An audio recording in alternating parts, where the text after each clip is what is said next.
today I'm going to be talking about a misheard verses. So, which to be fair, I can understand how you can get mixed up. So basically, I'm going to read it first. So this is in Isaiah, chapter 14, and it's from verse 13 up until 19. So well, technically 20, I'm going to read to verse 19 anyway. So it says, "How you are fallen from heaven, O Lucifer, son of the morning. How you are cut down to the ground, you who weaken the nations. For you have said in your heart, I will ascend into heaven, I will exalt my throne above the stars of God. I will also sit on the mount of the congregation, one on the farther side of the north. I will ascend above the heights of the clouds, I will be like the Most High. Yet you should be brought down to Sheol, to the lowest depths of the pit. Those who see you will gaze at you and consider you, saying, Is this the man who made the earth tremble, who shook kingdoms, who made the world as a wilderness and destroyed its cities, who did not open the house to his prisoners?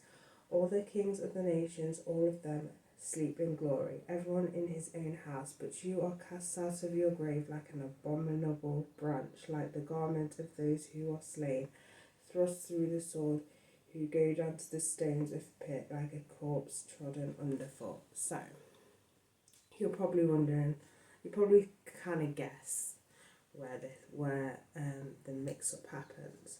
So, most people think that this passage is about Lucifer, which, to be fair, it does say at the beginning, "How are you fallen from heaven, O Lucifer, son of the morning?"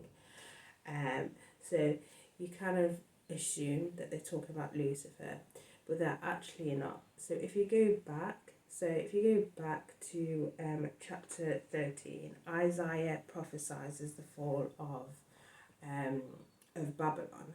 And in this chapter 14, he talks about what they will say against the king of Babylon. So they're praising once the king's gone and everything.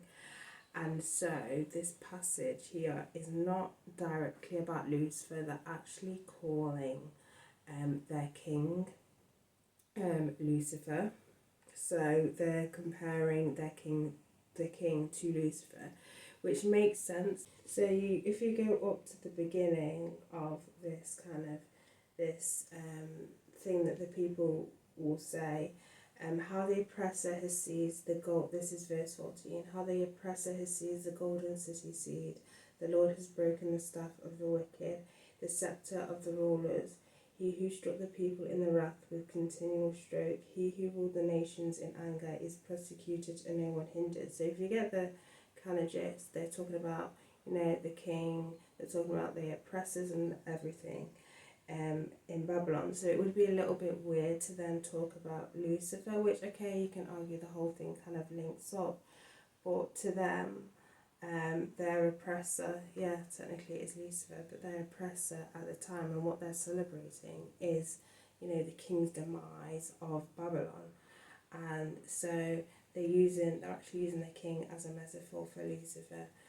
So you can see how it can be mixed up, and also as well, with a mix up of, obviously, when it comes to translations, but not only that are sort of meaning of Lucifer, and how suddenly we are quick to think, oh, they're talking about the devil. But if you look in the fine details, they're actually, in the bigger picture, they're actually talking about the king.